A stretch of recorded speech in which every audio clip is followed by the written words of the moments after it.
our defenders to defend the curl to flat. And the curl to flat defender to us is a primary force player from the secondary, where if he gets run at him, he turns the play back inside. If it's run away from him, his responsibility is to be a D-gap player or a hold and fold player. And if it's past the end man of the line of scrimmage, high hats or releases, he takes what we call a curl to flat drop or a V drop, popping and dropping 1 by 10 inside the alignment of number 1, holding the curl and reacting to the flat based on the threat of a receiver and the front hand of the quarterback coming off the ball.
And we generally utilize a 2-deep shell in order to do this, and we'll spin the safety to the middle of the field, as you're seeing here on the drill. And then what we'll coach in this ball drill is either our numbers the numbers technique, where the players are responsible from the inside edge of the numbers on one side to the inside edge of the numbers on the other side, or their middle third technique, where they're responsible for any deep routes in the middle of the field from 2 yards outside the hash to 2 yards outside the hash. As they spin to the middle of the field, we call this a fishtail. They lead step, turn and run, pedal, pedal, pedal, pedal, pedal. Now their vision is on the quarterback as you look at this. And when their vision is on the quarterback, they're looking at the quarterback for his front shoulder. His front shoulder will tell him the direction of the throw. Obviously that one's to the right. This one's to the player's left. And the depth of the throw. The depth, a low shoulder level would indicate a seam ball or a 4-seam throw, which you're seeing here. And a high shoulder level would be what I call a numbers the numbers ball, where I'll throw a deep ball to them, and they'll have to play the deep ball within the framework of the numbers to either side. So these guys are playing middle third or numbers the numbers, attacking a ball as if it were 4 verticals, routes just outside the uprights, just outside the hash mark. And it's important as they break then, they break with confidence, they break on the long arm motion of the quarterback. When the ball's in flight, they attack the ball, thumbs together, look it into the tuck, and bring the ball back to the stripe. We want to secure the ball high and tight and put it in the outside arm. We transition from defense to offense in a hurry. The next progression in the drill then, I'll throw a deeper ball. So as they pedal, now you're going to see their angles deeper. I'm throwing a numbers to numbers type ball, or I'm throwing the ball from, it's like cover one, when they're responsible for the inside edge of the numbers on one side of the field to the inside edge of the numbers on the other side of the field. It is, again, their responsibility to spin to the middle of the field, get in the middle of the formation, the area between the two widest receivers, with strong vision on the quarterback, so that they can key the quarterback's front shoulder for the direction of the throw, to either the right or the left, and the depth of the throw. With, again, the high shoulder level being the deeper throw, like you're seeing here, and the low shoulder level being the intermediate throw, that 4 vertical type throw. Pretty good job by all these guys so far. And what I really like is that they're attacking the ball in flight, going up and extending for it at the highest point, catching it with their arms extended like a basketball rebound, thumbs together, looking it into the tuck, and then we, again, transition from defense to offense in a hurry. Put the ball in the outside arm and carry it high and tight like a good ball carrier would. Attack.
First thing that we do is ensure that our guys are going to get in a good football position. Okay? So we do that with a drill that I call a ladder shuffle. Now, I want you to understand something. Great defensive back play. Great defensive back play is all about change of direction. You've got to be able to change the direction you're going and go a different way as quickly and as smoothly as possible. That's what footwork is all about. And the only way you can change direction is to have your cleats in the ground.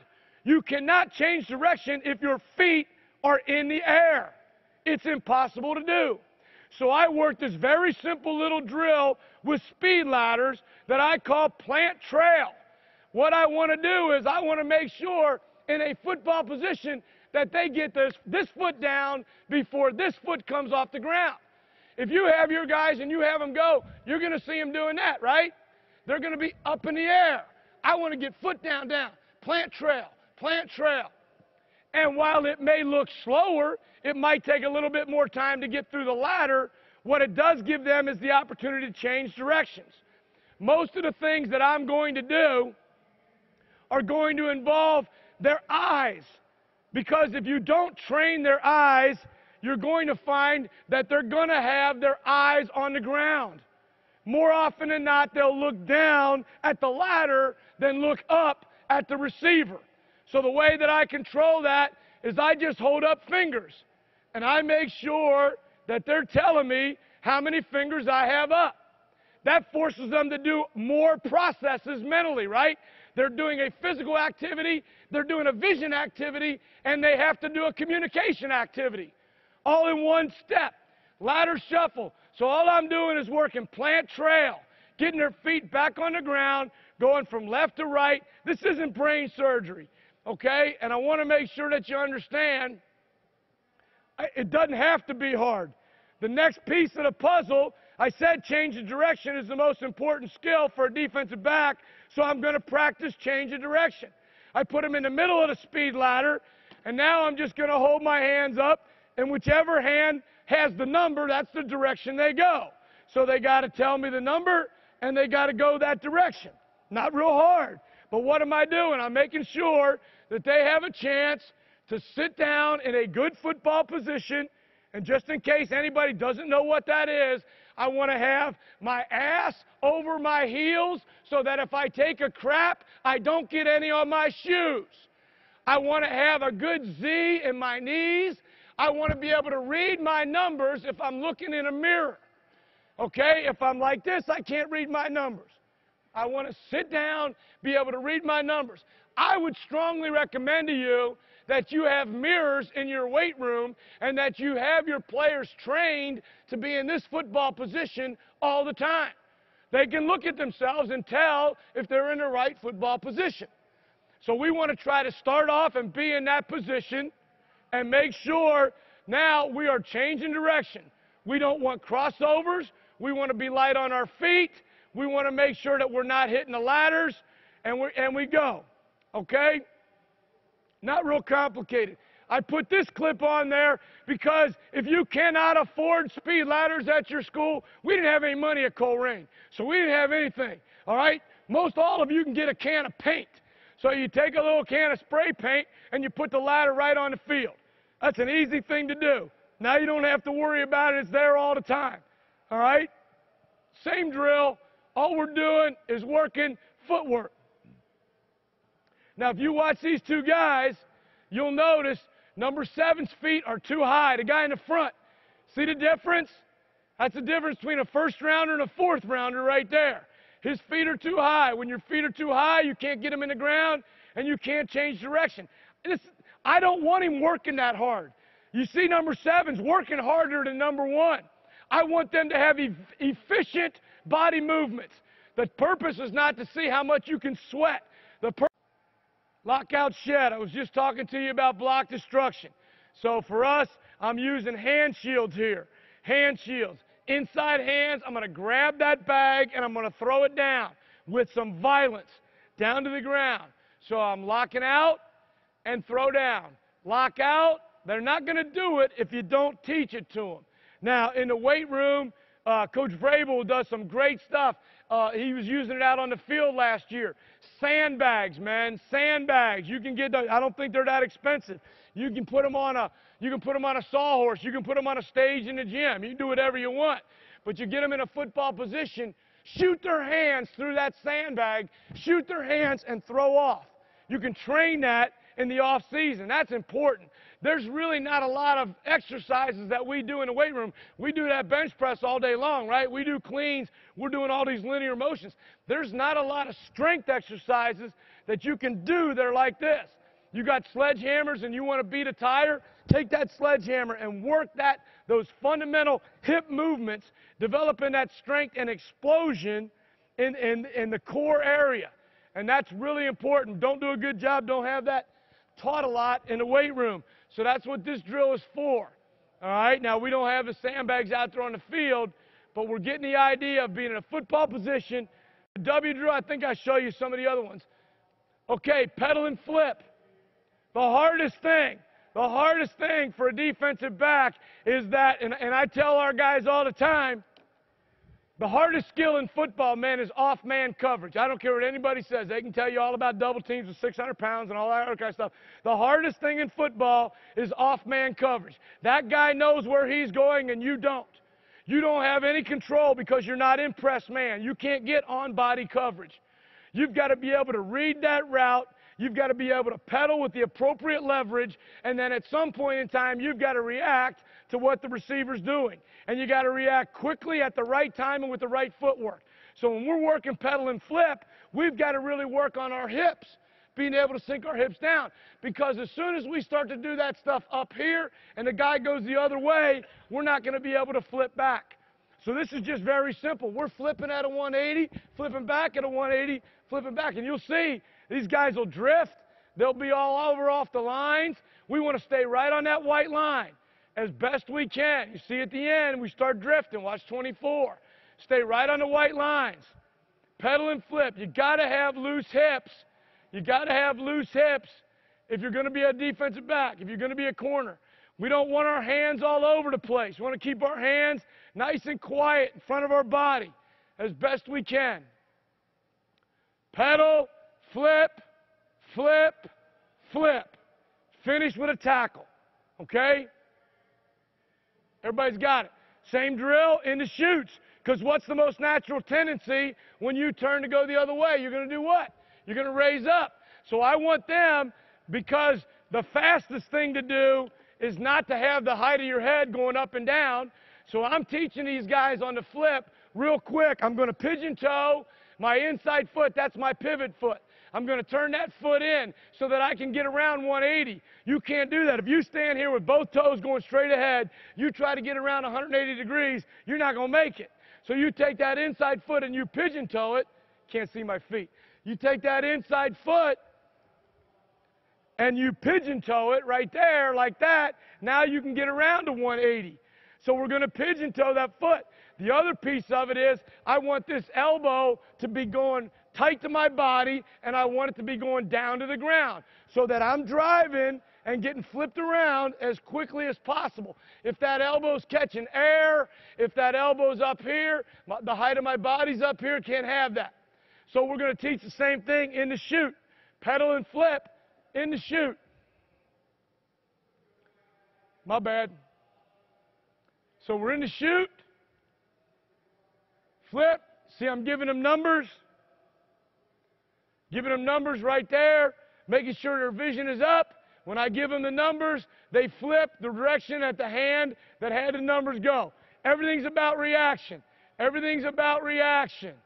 Pedal, flip. That guy's 6'2", and that chute's not, so we keep him down there low. Pedal and flip in the chute. Okay, pedal, flip, and break. I'm defending the receiver. He's got me on a go route. He runs a comeback. I got to stick my foot in the ground and change direction. Remember, change of direction is the key to great defensive back play. So we're going to work that in a drill format. We're going to pedal. All the fundamentals should stay the same. Now I'm going to turn and flip 180, stick my foot in the ground, and come downhill. What am I looking for here? I want to know what foot they're driving off of. The biggest mistake guys make is that when they flip and they're going to come back downhill, they're driving off their upfield foot. He's, number one right there, had his weight on his upfield foot. I want my weight on that foot so I can come back down this way. So I'll have them sometimes just stand on the sideline working this right here, like a speed skater in the Olympics, so that they're getting their transfer of weight appropriately. Okay? So when I make that flip and I got to come back downhill, I want to be off of that upfield foot. So you go back to the film, The guy on the right-hand side, he's got that down. The guy on the left does not.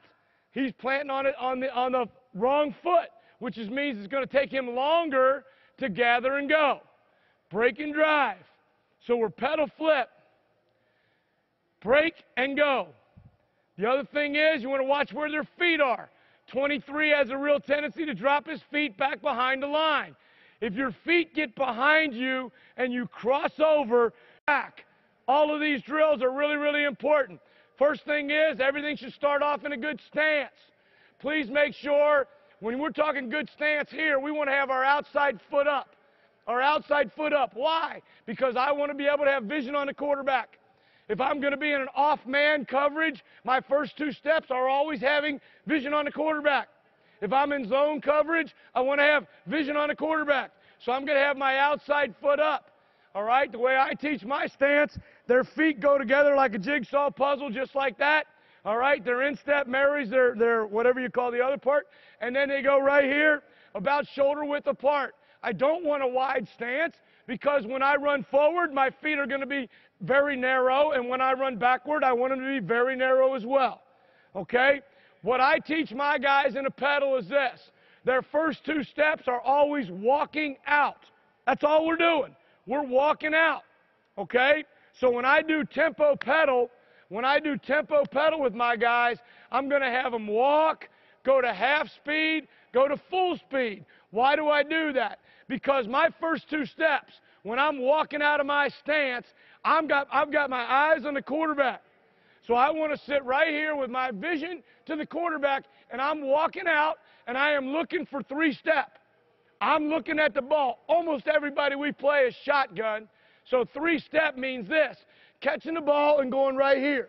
There's no movement. There's no drop. And the ball's coming to the ear. If the ball is coming to the ear, I'm done pedaling. I'm going to be breaking and driving. If the quarterback is catching the snap and gaining depth, then I'm going to accelerate my pedal based on the tempo of the receiver. We're going to line up at 7 yards off of whoever it is that we are assigned to line up off of. All the time. 7 yards. So now at 7 yards, I'm walking out of there. It's going to take a while before they beat me deep. All right? So I'm inviting the quick game throw by my alignment, and if I'm going to invite the quick game throw, then I've got to be ready to break and drive on it. Everybody understands that, right? So we're going to walk out of it. The next part of pedal and brake is the brake part. The brake part. And I'm going to tell you, I used to be a 90-degree T-brake guy, okay, when I started off. Then I went to run the feet like you're riding a bike, okay? And I thought that was the answer. I got here and with Coach Withers, spent a lot of time because of his experience to being a 45-degree brake guy. And you say, why? What are the differences? Here's why. When I was doing a T-brake, I'm really having trouble braking over to that side, right? Away from my brake point. I got an issue there. So I go to the bicycle run because now I feel like I can get going. Here's the difference. When I'm doing that, I'm getting 4 cleats in the ground. Okay, 4 cleats. When I get a 45-degree deal, I got 7 cleats in the ground. And I can really stick that foot and go. Okay, so that's really what I'm trying to get accomplished now with that 45-degree T-step and drive back downhill. So we're going to pedal and brake in a variety of ways. I'll show you some of those things right now. If you don't film practice,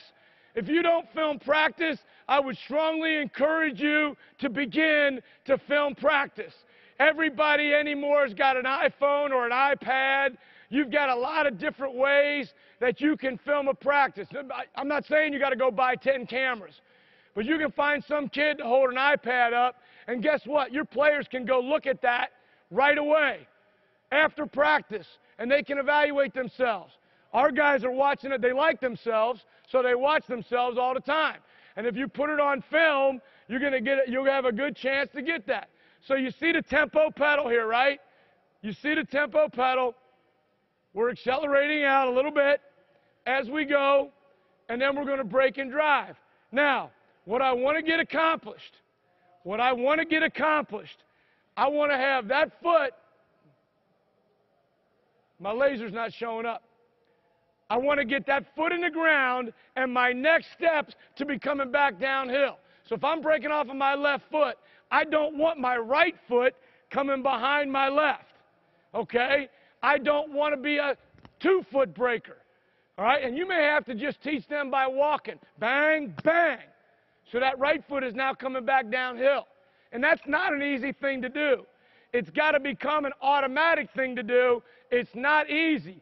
So right now, the guy on the left is a little high, pedal, break, and tackle. So now we're doing the same drill. Pedal, put my foot in the ground. I'm going to finish with a tackle. Now, Chuck Noll said it a long time ago. I don't know if anybody else said it before him, but that's when I heard it. A good tackle incorporates a few things, man. Same foot, same shoulder. Same foot, same shoulder. That's important. All right? So what I'm doing on this drill is I want to see that right foot, right shoulder contact. Same foot, same shoulder. That gives me a chance to have power. And a rising blow. I want to go from low to high. A rising blow. Same foot, same shoulder, rising blow. First contact wins. First contact wins. That's Chuck Noll. Rising blow, same foot, same shoulder, first contact wins. So right here, I'm working pedal brake, and I want to make sure that I'm making contact with the appropriate foot and shoulder. So it's all right shoulder right now, and it's all right foot. So go through the drill, and then we'll go left shoulder. While I don't know if I'm going to get to it, so I want to just comment about these, the little drawings there, those little 45-degree boxes. Again, easy thing to do with a can of spray paint. If you're a press man guy, it's an easy way to teach them how to have their feet. Okay? So you just a 2-yard lines, 2 yards in length, and then take a 45-degree. You got to get a protractor out there. Take a 45-degree angle, and you have those 2 lines coming off. What I use that for is to teach press release. To teach press release, because when I'm in press coverage, what I do not want is to have a guy crossing his feet over. Okay? So when I'm in press, I want to be able to have an offhand jam and my feet to be facing that 45-degree line. Does everybody know what I'm talking about? If you're looking at that line. So I just paint them on the field. They're on all of our fields. We got them in here. We got them outside. It's an easy thing to do. It doesn't cost you any money. So that's what those lines are there for. So this is pedal brake tackle. Pedal brake tackle. Press technique. I talked about I am going to have a little bit of time. Well, make sure you understand, if you're going to be a press guy, and you only have one fundamental technique, all defensive backs like to press. They all like to press. They think they're really good at it. They're not. What they do is they line up in there real close, and then they open the gate and let the guy run downfield, and they're chasing them. They're chasing them. The idea, you got to figure out and you got to understand why you're playing man-to-man coverage, first of all. If you're in press and you're playing man-to-man, why are you doing that? Your players have to understand that. You're not playing man-to-man to intercept the football. You're playing man-to-man to either stop the run or sack the quarterback. That's why you're in man-to-man. You're not in man-to-man to intercept the pass. I tell my guys right away, don't expect any in man-to-man. So from a press alignment, if we sit there and press technique and we do the same thing every time, we're going to get beat like a rented mule. So we got to line up and I use 3 techniques. Okay, I use 3 techniques. The first technique that I use, I call inch. And the reason that I do that is I'm playing man-to-man to do what? Sack the quarterback, stop the run. I got to buy time here. I got to buy time. All right? I don't want the guy running beyond me down the field. So I'm going to sit in my stance, and when the ball is snapped, I'm going to inch my feet backward. That's what I'm doing. I'm giving ground. I'm giving ground. I want to line up arm's length off of that man. Arm's length. I don't want to crowd him. That's what the receiver wants. What does the receiver want to do? He wants to get hands on you. He wants to make you lock your hips so he can go the other direction. I want to stay as square as I can as long as I can. I'm going to sit my rear end down. I'm going to be arm's length off, and when the ball is snapped, I'm going to inch backward. Then when the receiver makes his first move, I'm going to offhand jam. So the receiver goes this direction, offhand jam at a 45-degree. My hand goes right to his pec, and the reason I'm doing that is not to devastate him with my hand. I'm just doing that for control and balance. That's the only reason I'm using that hand. Okay? And then if he counters, I want to open my hips and go the other direction. The other thing you're going to see in the drill work, I teach them without using their hands at all, because the crutch is grabbing the receiver. And if they start grabbing the receiver, they become very ineffective as a defensive back. So we're working the inch technique right here. We're sitting down, inch, inch, inch, inch, inch. I don't want a 2-foot start. Watch number 1. He jumps backward. I don't want a 2-foot start. I want to be inching just like my pedal. All right? And I want my hips to go at a 45. That's the reason I got my hands behind my hips right here. See number 9? That's pretty good technique. He's inching. He opens his hips. He stays at a 45. Then I'll add the hand. I get in a stance. Bang. Offhand jam. Watch number 1. Inch, inch, inch. Stab. Stab. Counter punch. I don't want a speed turn if I can help it. So that's one technique. I'm going to give you 2 other quick techniques, and I'm out of time. In press coverage. So we use inch. Then the next one we use is called shock. So I'm going to line up, same alignment. That guy got used to me doing what? He got used to me giving ground, giving ground, giving ground. So this time, I'm going to shock him a little bit. I'm going to get his attention. So I'm going to be in that alignment, and now I'm going to come forward. I'm going to go on the attack. I'm going to have a rising blow right here. My aiming point for my 2 thumbs is the V of the neck. You know, most of those guys got a little jersey they got that says something right here at their jersey. Go back and look at yours. I'll bet you got something. That's the aiming point for my 2 thumbs. Generally what happens when you do that, Chad, is those thumbs have a tendency to slide up and hit them in the trachea, which makes it hard to breathe. That's a good thing. That's a good thing. Now, you can't do that very often. If you do that a lot, the receivers we play against, they're just going to back up, swat your hands, and go on about their business. So that's a shock technique. Then we add a shadow technique. So I'm doing the same thing. Everything looks the same. He started looking at my hands. My hands are shooting at him. Now I shoot my hands, but I back up my feet. That's a shadow. Now he's swatting my hands because he saw him come up, but I'm backing up. He's not gaining any advantage right there. Okay, the whole concept, though, when you are in press coverage, is to stay square and stay on top of the route. You do not want to be a trail guy. If you're trailing him, he is leaving you behind. You want to be on top of the route in press coverage. Am I out of time? Okay. We don't practice a whole lot of shock. There's those boxes I told you about so that I can get an idea of if I'm at a 45-degree angle or not. I think that's important to do. You want to make sure that you're coaching hand placement up. Okay, now we're in man coverage. We want to work on being in this guy's hip pocket. All coverage ends up man-to-man at some point in time. Now the guy has gone beyond me. He's beyond me. I'm hip to hip. I got to know if I am in phase or out of phase. In phase or out of phase. Stand up. Okay, so if I'm in phase, that means I'm running hip to hip. I'm in phase with this guy. The route's declared. It's a go route. It's a vertical. I'm hip to hip. If I'm out of phase, I'm right here. I'm never allowed to look back for the ball anytime that I'm out of phase. In this particular drill that I had up there, I'm in phase. I'm in good shape. My eyes are on his hip. He sinks his hips. Go ahead. I sink mine. That's all we're doing. We're trying to react. We're trying to teach vision on the hip. All right? So the hips come down, my hips come down. And then he breaks off a route. Hips come down, my hips come down. And then I want to cut. I want to go underneath an outward breaking route. Why? Because if he catches it, he's going to go out of bounds. I want to be on top of the inward breaking route. I want to cut the outward breaking route. Right there. Sink my hips and go. I think I'm out of time. Okay, listen, I want to tell you guys, anything, any way at all that I can be of any help to you guys. I know our whole staff feels this way, but for me, being one of you, it's important to me. If there's something you need and something that we can do to make your job easier or better as a football coach in the state of Ohio, that is what we're here for. You say, Coach, can you help me with this? Coach is Mike Kuchar, www.xandolabs.com.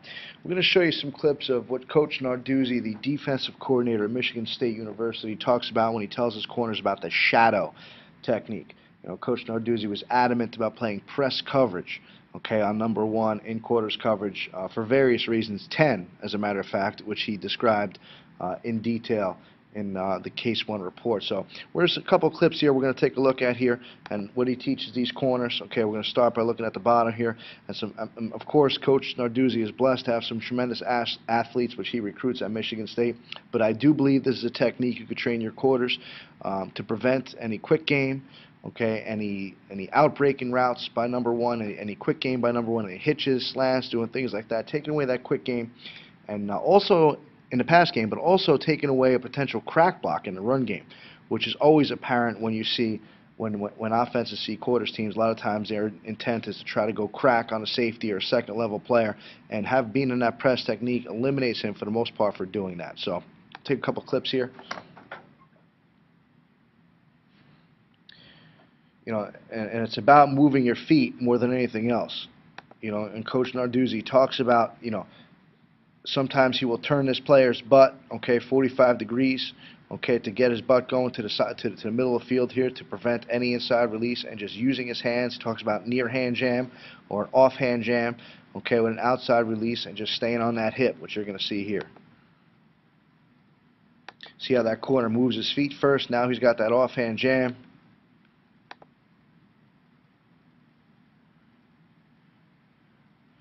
Player does make a great play on the ball, but a pretty good technique by that corner. Okay, both corners here.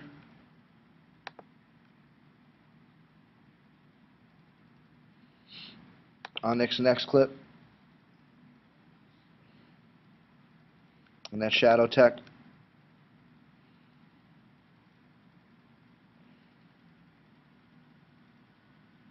And you see this corner being very physical post snap. Moves his hands, forces the outside release by number 1.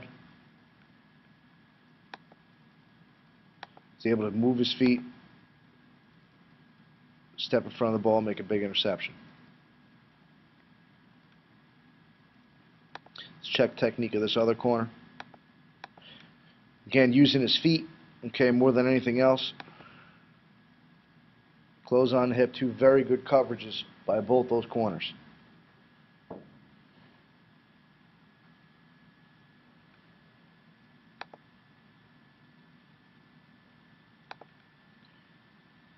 Corner up top.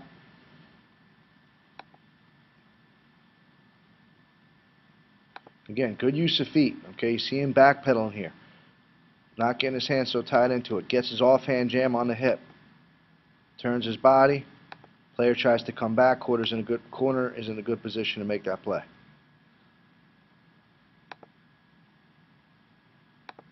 Corner up top.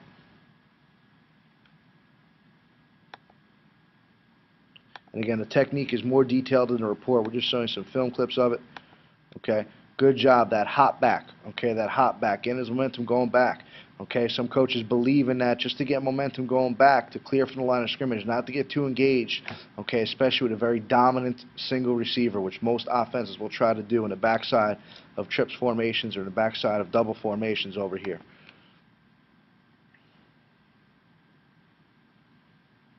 That receiver does get inside there and is able to make the completion.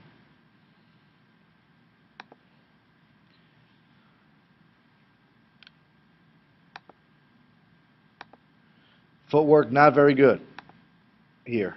Kind of overextended. Doesn't do a hop back. Doesn't move his feet first. Pretty good hand positioning. Take a look up top.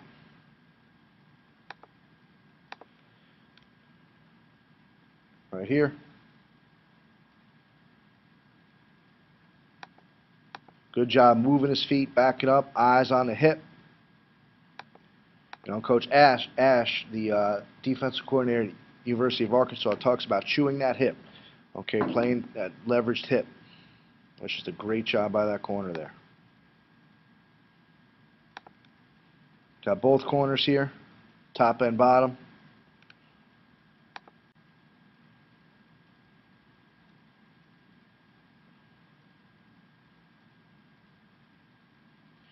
You know, what I like about this corner on the bottom, you know, this receiver from Ohio State is going to continue to work him, and he's going to maintain inside leverage by using the head whip. So right now he's got inside leverage, but again, he's on top, gives the receiver room to cut back inside, which we'll see how he reacts here in a second. Boom, gets his head around, okay? Goes back inside. Gets back outside, whips his head around again. Great positioning. We'll take a look up top here.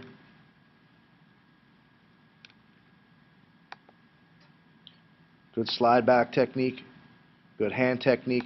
Now the receiver does get inside position on him.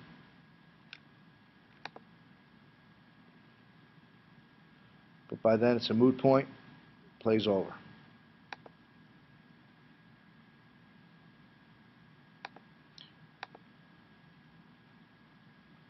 There's an excellent job of it right here. And I know the ball, it may not be perfect.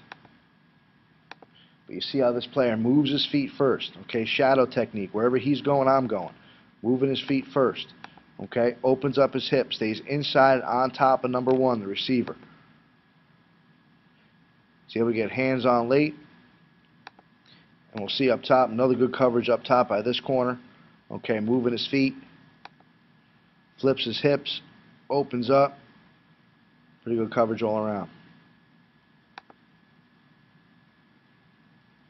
Same thing here.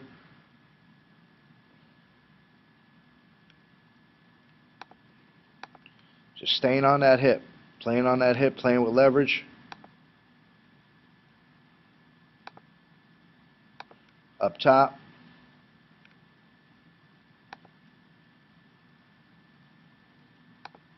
Pretty nice job running with him. And obviously you have to train your corners to be able to do that, but the shadow technique, if that's all they do, and Coach Rapone talked to us about it specifically, his safeties, his corners, cover people 10 minutes a day during regular season, 15 minutes a day during spring. It's something you have to train your corners and safeties to do in quarters coverage. Thanks again to Coach Narduzzi, the defensive coordinator at Michigan State, for sharing his shadow technique concept with us. Tempo pedal. I talked about it at the beginning. Tempo pedal. I'm going to adjust my speed based on hand signals from the coach. So I'm walking, I'm speeding up, I'm slowing down, I'm sticking my foot in the ground. You control the tempo of the drill. Half speed, walk, half speed, full speed, accelerate. One thing I want you to notice, I don't have a big arm swing with my defensive backs. When we're pedaling, we want to have quiet hands. I tell my guys that it's like banging the drum. When I backpedal, their hands are right here in front like they're banging a drum. Anytime I'm doing this, A, it's wasted motion, B, it makes me tired, and C, it's causing momentum force in my upper body that I don't want to have. You play defensive back with your feet. You keep your hands right here. You don't want any of that to force you to do anything differently. Okay, so it's not like running forward. It's not. With your feet it is, but not with your hands. I do things on white lines, so I know that I'm keeping my feet narrow. Finish with a break and drive, or finish with a tackle, finish with a ball. Every drill. Tempo, pedal, and flip. Same concept. Going to tempo them out. Change speed, flip. I want to see pigeon toe. I want to see pigeon toe, put their foot in the ground, and get around 180. Tempo, pedal, flip. There we go. One of the things I want to watch, like number one's a really good player, but sometimes his technique leaves something to be desired. His left arm here, I want him shooting that elbow down toward the ground when he flips. I don't want that hand hanging limp like that. Shoot that elbow to the ground. Tempo, pedal, and flip. Cushion drill. You're going to play man-to-man coverage. Every coverage deteriorates to man-to-man at some point in time. I want to make sure that I'm learning when do I have to get out of my pedal and flip on a receiver. All right? So in this what we're doing here, we're going to offhand jam, try to stack the receiver, try to get on top. That guy's going to run at full speed. I got to know when to flip and get on top. Flip and get on top. They don't know this if you don't practice it. Pedal, pedal, pedal. He's climbing my cushion. Flip and get on top. Watch number 7 here. Watch his eyes. Watch his eyes. As he transitions, his eyes go right to the hip. His eyes go right to the hip. He stabs the pec, and his eyes go down to the hip because he's looking for the hip to do what? He's looking for the hip to sink. When the hip sinks, the guy's breaking the route off. So we got to train our eyes. Pedal flip. Number 12 gets out a little bit too early there. Gets out a little too early. That's a little too much space. That's a little too much space.